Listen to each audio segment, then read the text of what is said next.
Now, to set up a Google Ads account without creating a campaign, first you will need to open up your browser and then head to ads.google.com by typing it in the search bar. So if you click on Start Now button, it should redirect you or sign you to your Google account. And then it will ask you to fill out some of the information, such as the business name and your website if you have a website, or phone number, or app download page.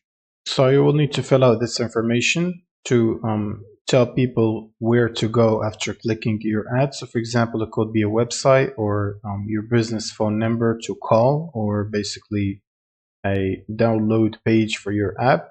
It could be Google Play Store or something like that. So for example, I'm going to select website and press next.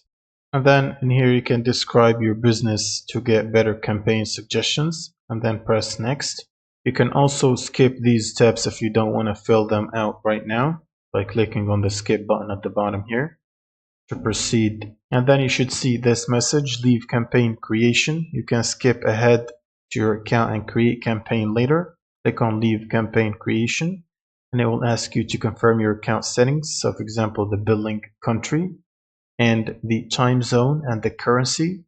And then click on continue. And in here you can create a payment profile if you want to, and then click on submit. And then it will ask you to fill out the payment profile. You should have one created and selected.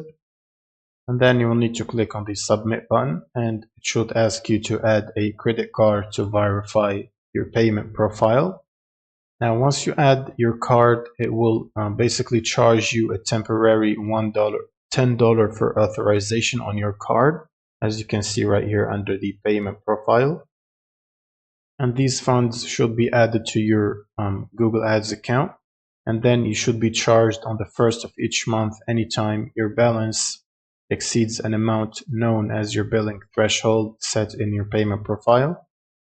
And now once you finish this step and submit, you should have your Google Ads account ready to use. And then you can start creating your own campaigns if you want to. That's pretty much it for this video. Subscribe if you find this helpful, and see you in the next one.